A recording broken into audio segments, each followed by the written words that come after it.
अल्हम्दुलिल्लाह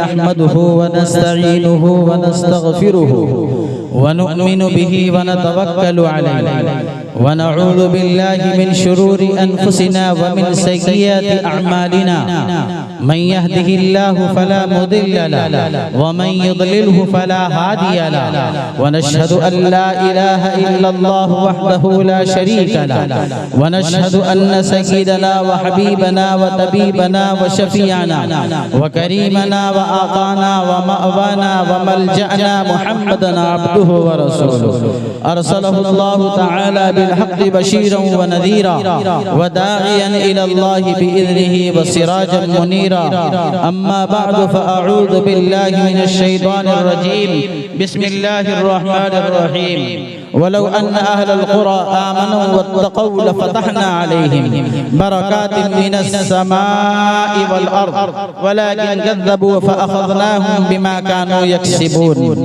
सदक़ल्लाहुल अज़ीम व सदक़ रसूलुहुन नबियुल करीम व नहनु अला ज़ालिका लमिनश शाहिदीन वश्शाकिरीन वल्हम्दुलिल्लाहि रब्बिल आलमीन। हज़रात उलमाए किराम, सदर जलसा, सामईन हज़रात, नौजवान साथियों, अजीज बच्चों, पर्दा नशी मेरी माएँ और बहनें और स्टेज पर जलवा फरोज शायर इस्लाम, मुतशर्रे शायर इस्लाम और माशाअल्लाह उलमाए किराम के महबूब भी हैं, मुझे पता है। चूँकि मेरे शागिर्द अजीज कारी कमरुल इस्लाम कमर अभी मुलाकात के लिए आए थे, उन्होंने बतलाया है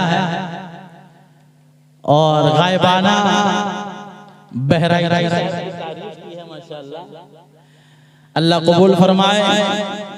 तो मैं समझता हूँ अब जब बाज़ाब्ता शायर हैं, मुझे नात पढ़ने की जरूरत नहीं है, ताहम 2-3 मिसरे आपको बरकतन पढ़ देता हूँ ताकि मेरा भी शुमार हो जाए।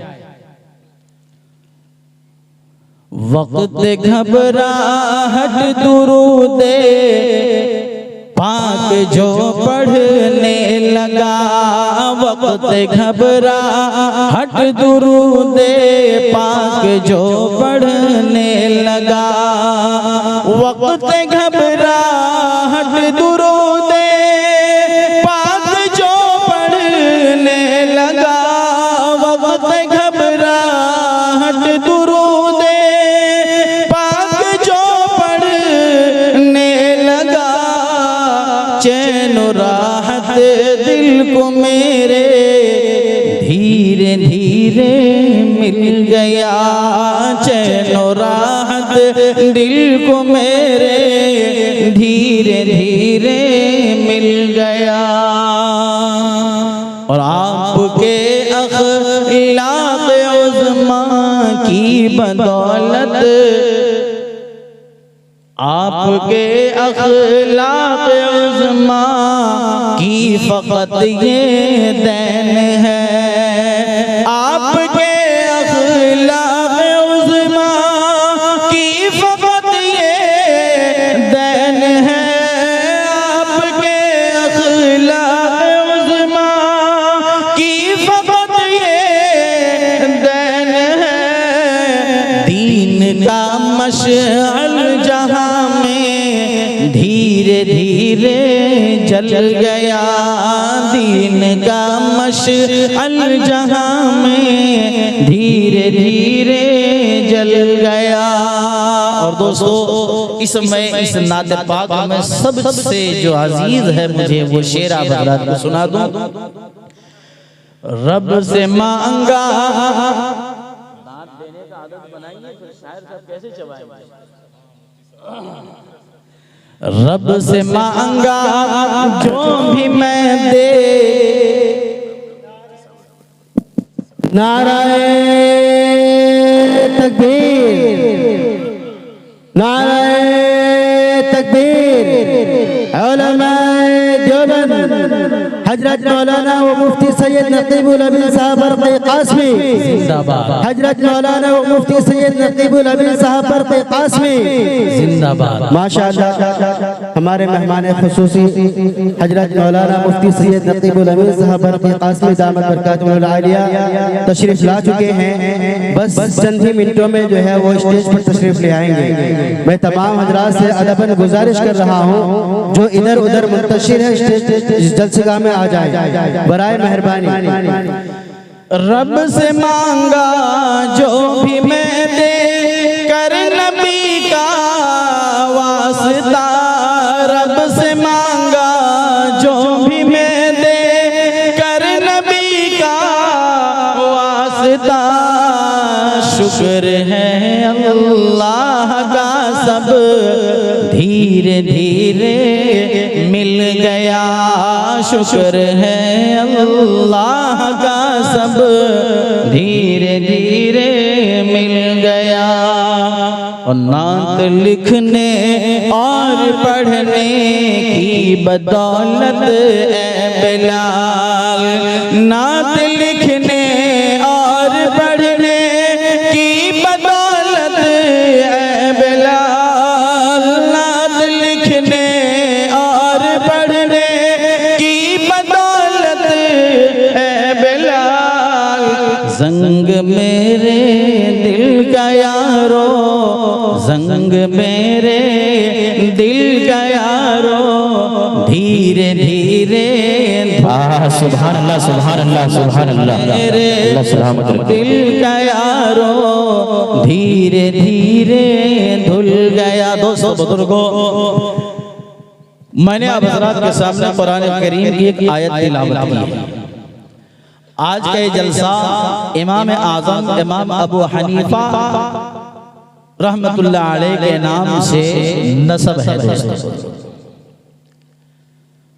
तो सबसे पहले मैं आपको बताऊं कि मैंने जो आयत तिलावत की है, हर आदमी चाहता है कि मेरे साथ अल्लाह का मामला अच्छा, बरकत का मामला हो, मेरे रोजगार में बरकत हो, मेरी औलाद में बरकत हो, मेरे चाश्त में और मेरे खेती में बरकत हो, मेरी दुकान में बरकत हो, मेरे मकान में बरकत हो, मेरी जिंदगी में बरकत हो। हर आदमी चाहता है कि मेरे हर शोबे में बरकत। अब ये बरकत हासिल कैसे, ये बरकत को हम हासिल करने वाले कैसे बने? दोस्तों बुजुर्गों, बरकत के अगर मतलब को और मफहूम को मैं समझाऊं, दो माने हैं। एक ये है कि बसा औकात सामान अशिया या चीजें कम होती हैं, लेकिन बहुत सारे हज़रात उससे फारिग हो जाते हैं।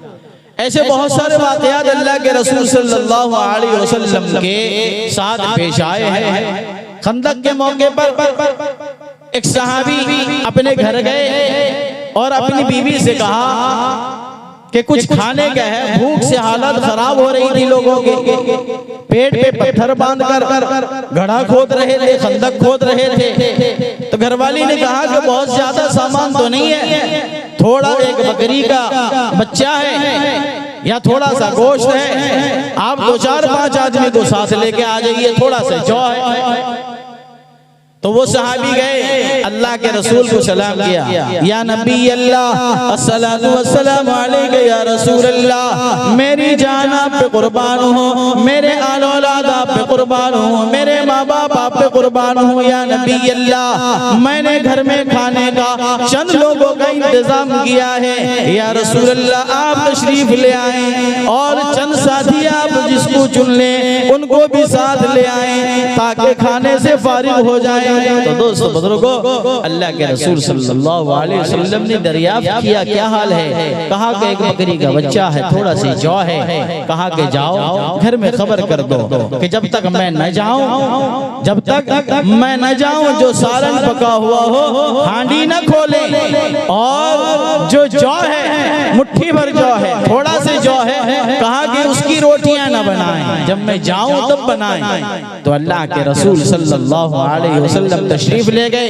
जो सालन था उसमें आपने दोस्त बुजुर्गों लुआब डाल दिया अपने मुंह से निकाल कर, और जौ के अंदर भी आपने लुआब मिला दिया।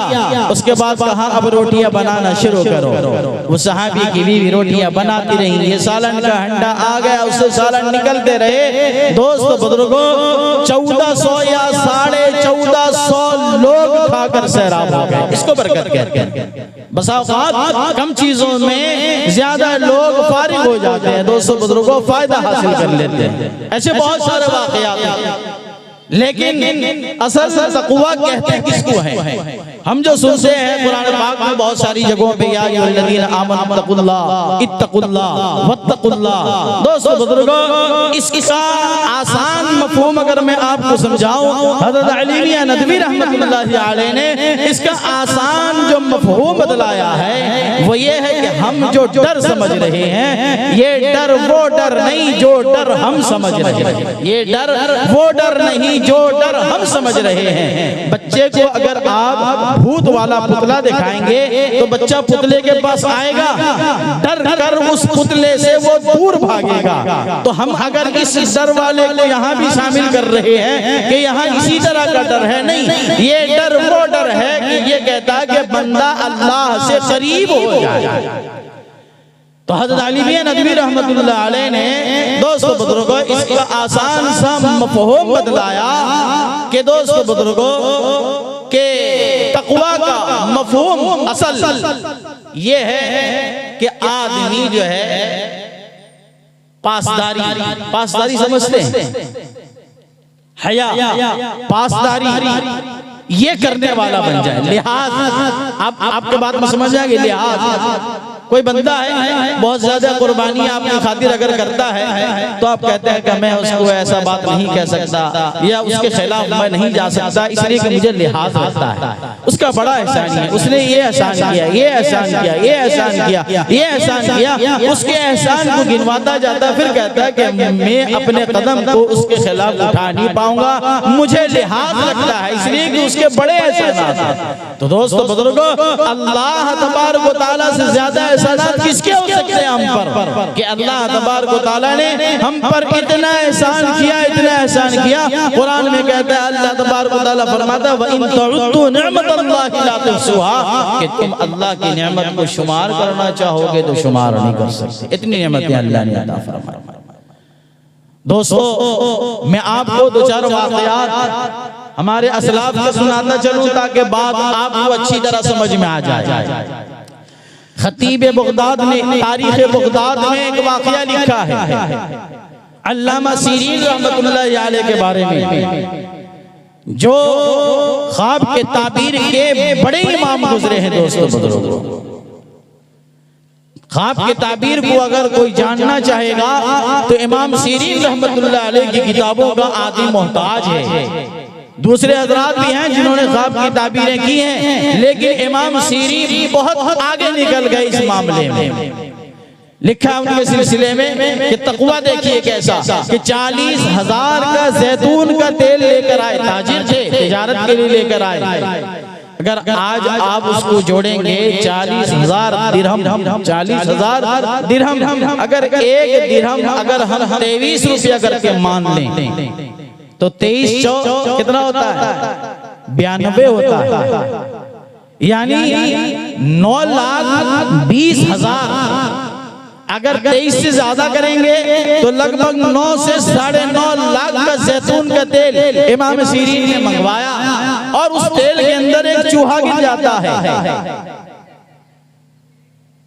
तो उनके जो करीबी लोग थे उन्होंने कहा कि हजरत जिस तरफ तेल में चूहा गिरा है उधर के तेल को थोड़ा से आप डाल दीजिए, निकाल दीजिए, बाहर कर दीजिए, बाकी तेल बेच दीजिए। हजरत ने कहा मैं ऐसा नहीं कर सकता। इसको कहते हैं अल्लाह का डर। कोई नहीं देख रहा था, कोई नहीं देख रहा था, अल्लाह देख रहा था। दोस्तों बुजुर्गों इसको अल्लाह का डर इसको कहते हैं दोस्तों बुजुर्गों तक़वा। इमाम साहब ने पूरे 9 साढ़े 9 लाख के जैतून जैतून के तेल को पूरा बहा दिया, ज़ाय कर दिया। इसी तरह का एक वाक़या लिखा है खतीब बगदाद ने तारीख़ बगदाद में, अब्दुल्लाह इब्न मुबारक रहमतुल्लाह अलैह जो हदीस लिखा करते थे, मदीने से शाम का सफर करके गए, हजारों मील का रास्ता है दोस्तों बुजुर्गों। वहां हदीस लिखने के लिए उनके पास कलम मौजूद नहीं था। एक बंदे से उन्होंने कलम लिया और हदीस को लिखा। हदीस लिखने के बाद वापस उस कलम को उनको न देकर गलती से अपने सामान के अंदर रख देते हैं अब्दुल्लाह इब्न मुबारक, और गठरी तैयार करते हैं, मदीना आकर पहुंच जाते हैं। मदीना पहुंचने के बाद जब अपना सामान खोलते हैं, देखते हैं कि उसके अंदर वो लकड़ी का कलम है जो मुल्क शाम में एक बंदे से उन्होंने मांग कर ली थी हदीस लिखने के लिए। तक़वा देखिए हमारे असलाफ का, और जरा हम सोचें कि हमारा क्या हाल है। अब्दुल्लाह इब्न मुबारक रहमतुल्लाह अलैह के बारे में तारीख़ बगदाद में ये लिखा है कि अब्दुल्लाह इब्न मुबारक उस कलम को वापस करने के लिए वहाँ दोस्तों बुजुर्गों मदीने से फिर मुल्क शाम का सफर करते हैं और जाकर उसको कलम वापस करते हैं, जबकि कलम की कीमत 1 दिरहम या 2 दिरहम। ये तक़वा हमें समझना चाहिए कि तक़वा किसको कहते हैं। हज़रत उमर रज़ियल्लाहु ताला अन्हु आप अमीरुल मोमिनीन, लेकिन गश्त करते थे लोगों के हालात को देखने के लिए, रातों को गश्त करते थे। गश्त करते करते एक घर से कुछ आवाज आई तो आप वहां गए और कान लगा दिया अपने दीवार के पास। तो आवाज ये आ रही थी, एक माँ अपनी जवान बेटी से ये कह रही थी कि बेटी दूध में पानी मिला दे। बेटी ये जवाब दे रही थी, कहा कि अम्मा उमर ने मना किया है कि दूध में पानी नहीं मिलाना। तो माँ कहती है बेटी रात का वक्त है, उमर थोड़ी देख रहा। तो बेटी का जो जवाब है वो तक़वा है, कोई नहीं देख रहा। अल्लाह से मोहब्बत, अल्लाह से मोहब्बत दोस्तों बुजुर्गों, जैसा कि मैंने बताया आपको कि आदमी जब एहसान करता है तो क्या करते हैं हम, अभी बताया था, याद है कुछ जुमला आपको। कोई जब एहसान करता है तो आपके कदम उसके खिलाफ क्यों नहीं उठते हैं, किस वजह से बताइए। लिहाज माशाअल्लाह, आगे से भी आवाज, पीछे से भी आवाज, लिहाज लगता है। तो वह उसको ऐसा लिहाज लगा, उसने लिहाज किया और माँ से कहती है कि अम्मा कोई नहीं देख रहा, लेकिन उमर का अल्लाह देख रहा है। अल्लाह देख रहा है। तो हज़रत उमर रज़ियल्लाहु ताला अन्हु उस दोस्तों बुजुर्गों दरवाजे पे निशान लगा के आ जाते हैं और सुबह अपने बेटे के लिए पैगाम भेजते हैं। ये तक़वा है। इमाम ज़हबी रहमतुल्लाह अलैह ने किताबुल ज़ुहद के अंदर एक वाक़या लिखा है। कहा कि एक बंदा, किसी ने ख्वाब में देखा कि उस बंदे को अजाब हो रहा है, जहन्नम के अजाब के अंदर मुब्तला है, उसको जहन्नम के अंदर डाल दिया गया है, रो रहा है, चिल्ला रहा है, और दोस्तों बुजुर्गों जहन्नम की आग से पनाह मांग रहा है। ख्वाब देखने वाले ने सवाल किया, ऐ बंदा तुझे अजाब क्यों रहा है, तुझे दोज़ख के अंदर क्यों डाला गया, तुझे जहन्नम के अंदर क्यों डाला गया। वो ये जवाब देता है, ख्वाब देखने वाले को कहता है कि मैंने एक आदमी से सुई मांग कर ली थी, मैंने उसको उस सुई को वापस नहीं किया, जिसके वजह से अल्लाह ने मेरे ऊपर अजाब मुसल्लत कर दिया। हम समझते हैं ना छोटी छोटी बात को, अल्लाह चाहे तो छोटी छोटी बात पे मग़फ़िरत भी कर देता है, और अल्लाह चाहे तो दोस्तों बुजुर्गों छोटी छोटी बातों को अगर पकड़ता है अल्लाह तो दोस्तों बुजुर्गों जहन्नम का फैसला फरमाता है। इमाम अहमद ने किताबुल ज़ुहद में एक वाक़या लिखा है कि एक बंदा था, किसी ने ख्वाब में देखा उसको अजाब हो रहा है, पूछा कि तुझको अजाब क्यों हो रहा है। तो उसने ये जवाब दिया कि मैं एक शख्स के यहाँ काम करता हूँ, वो लकड़ी लाने के लिए मुझे भेजा, मैं उसकी लकड़ी को लेकर आ रहा था गठरी सर पे रखकर, रास्ते में चलते चलते मैं गोश्त वगैरह कुछ खाया हुआ था जो दांत में फंसा हुआ था। सुनो मुसलमानों इस वाक़ये को, हम चलते चलते किसी के नारियल का पत्ता उखाड़ लेते हैं दांत में खिलाल करने के लिए। तकवा वो नहीं है, तकवे का असल मतलब वो नहीं है।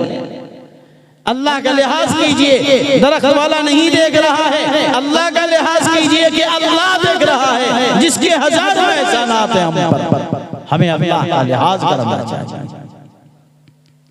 लिखा है, वो कहता है ख्वाब देखने वाले को कि मैं लकड़ी लेकर जा रहा था, उस लकड़ी से एक छोटा सा तिनका निकाल कर मैंने दांत का खिलाल किया तो अल्लाह ने मुझे सवाल किया और मैं वहीं पर फंस गया, अल्लाह के अजाब के अंदर मुब्तला हूँ। अल्लाह ने कहा तू दूसरे की लकड़ी लेकर जा रहा था, तूने उसके बगैर इजाजत के उस लकड़ी से एक टुकड़ा निकाल कर अपने दांत का जो खिलाल किया है, अल्लाह ने पकड़ फरमा ली, जहन्नम के अंदर दाखिल फरमा दिया।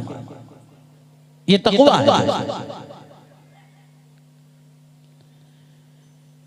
इसी तरह दोस्तों बुजुर्गों, हमारा हाल ये है कि सर सजदे में और दिल में दगाबाजी हो, सर सजदे में और दिल में दगाबाजी हो, ऐसे सजदे से भला कैसे खुदा राजी, ऐसे सजदे से भला कैसे खुदा राजी हो। दोस्तों बुजुर्गों, इमाम राजी ने तफसीर कबीर में इमाम अबू हनीफा रहमतुल्लाहि अलैहि के मुतालिक मालिक यौमुद्दीन के तफसीर में ये वाक़या लिखा है इमाम अबू हनीफा के बारे में। ये इमाम साहब एक मर्तबा पैदल चल के जा रहे थे तो उनके जूते से किसी तरह मिट्टी जो दोस्तों बुजुर्गों निकल कर एक मजूसी के दीवार पे जा गिरा। मिट्टी हल्का सा, थोड़ा सा मिट्टी जूते से निकल कर किसी तरह मजूसी के दीवार पे जा गिरा। इमाम साहब परेशान हो गए, इमाम साहब परेशान हो गए और गए उस घर में दस्तक दी। वो मजूसी यहूदी कर्जदार था इमाम का, उसने अपने नौकरानी को भेज दिया। हजरत ने कहा कि उसको बुलाओ, मैं कर्ज लेने के लिए नहीं आया हूँ। जब उसको बुलाया गया तो इमाम साहब ने फरमाया, कहा कि मैं चल रहा था, जूते से कुछ मिट्टी निकलकर तेरी दीवार पर गिर गया है, लिहाजा मैं खुरचा नहीं, इसलिए कि अगर कुछ खुरचूंगा तो मिट्टी के साथ मजीद मिट्टी निकल आएगा, तो ये भी जुल्म है, ये तक़वे के खिलाफ है, ये अल्लाह का सही माने में लिहाज नहीं है। तो दोस्तों बुजुर्गों, इमाम साहब ने जब ये बात कही, वो मजूसी आपके इस मामले को देखकर फौरन कहता है कि इमाम साहब आप कलमा पढ़ाइए, ला इलाहा इल्लल्लाह मुहम्मदुर रसूलुल्लाह, अशहदु अल्ला इलाहा इल्लल्लाह व अशहदु अन्ना मुहम्मदन अब्दुहु व रसूलुहु। फौरन वो मजूसी कलमा पढ़कर ईमान कबूल कर लेता है। अखीर वाला वाक़या सुनाकर हजरत मुफ्ती साहब तशरीफ ले आए हैं। इमाम बुखारी रहमतुल्लाहि अलैहि के बारे में है कि जब उनके वालिद साहब का इंतकाल हुआ, बहुत सारा साजो सामान उनके पास मौजूद था। इमाम बुखारी के पास ताजिर आए, उन्होंने सामान को देखा, देखने के बाद उसकी कीमत लगाई। तो इमाम साहब ने कहा, जो भी कीमत बताया होगा ताजिरों ने, इमाम साहब ने कहा कि तुम जाओ, मैं भी सोचता हूँ, तुम भी सोच लो। इमाम साहब के अल्फाज ये थे कि मैं भी सोचता हूँ, तुम भी सोच लो, 3 दिन के बाद फैसला करेंगे। तो ताजिर चले गए। इमाम साहब के यहाँ दूसरे दिन दूसरे ताजिर आ गए। उन लोगों ने इमाम साहब के पास जो सामान मौजूद था उसको देखकर इमाम साहब से कहा कि इमाम साहब, जो कीमत वो लगाए हैं उसकी दुगनी कीमत हम अदा करेंगे, उसकी दुगनी कीमत हम अदा करेंगे। इमाम साहब ने फरमाया कि नहीं, मैंने नियत कर ली है। इमाम बुखारी की जात है जो सबसे पहली हदीस लिखते हैं, इन्नमल अमालु बिन्नियात, के नियत का दारो अमाल का दारो मदार नियत पर है। इमाम साहब ने कहा कि मैंने नियत कर ली है, लिहाजा मैं अपनी नियत को बिगाड़ नहीं सकता। ये हमारे असलाफ के किरदार हैं, ये उनके तक़वे का दोस्तों बुजुर्गों मामला है। अल्लाह से दुआ करें कि अल्लाह के अजीम एहसानात हम पर हैं, हम सबको अल्लाह का लिहाज करते हुए दोस्तों बुजुर्ग जिंदगी गुजारने की तौफीक अता फरमाए। और जो ऐसा करेगा, अल्लाह ने फरमाया, वो बस्ती वाले अगर ईमान लाते और तक़वा इख्तियार करते, अल्लाह जमीन से भी बरकतें नाजिल करता और आसमान से भी बरकतें नाजिल करता और जमीन से भी दोस्तों बुजुर्गों बरकतों वाला मामला करता। आज हमारे यहाँ जो नुकसानात हो रहे हैं हम समझते हैं किसी और का कसूर है, वो कसूर मेरे और आपका है दोस्तों बुजुर्गों के बना बनाया मूंग हो रहा था, बारिश हुआ नुकसान हो गया, हमारी गलती है, हमारे कारनामे की वजह से ये जो नुकसान हुआ, ये जो बरकत को अल्लाह ने उठा लिया, ये हमारे अमाल की बरकत है दोस्तों बुजुर्गों। बहरहाल अब ज्यादा कहने की गुंजाइश भी नहीं है, बेअदबी समझता हूँ। हजरत सैयद मुफ्ती नकीबुल अमीन बरक़ी कासमी मुहिब्बे मोहतरम, मुशफ़िक़े मोहतरम, मुरब्बी मोहतरम सब कुछ है दोस्तों बुजुर्गों, और हमारे इस इलाके के नहीं बल्कि पूरे हिंदुस्तान के आन बान शान है। अल्लाह आपके उम्र में मजीद बरकतें अता फरमाए, आपकी खिदमत को अल्लाह कबूल फरमाए। जमकर बैठे, करीब होकर बैठे, इंशाअल्लाह मुफ्ती साहब का नासिहाना कलिमात को सुनेंगे, फिर सिलसिला आगे भी चलता रहेगा। अल्लाह हम सबको तक़वे वाली जिंदगी गुजारने की तौफीक अता फरमाए। व आखिरु दावाना अनिल हम्दुलिल्लाहि रब्बिल आलमीन। अस्सलामु अलैकुम व रहमतुल्लाहि व बरकातुहू।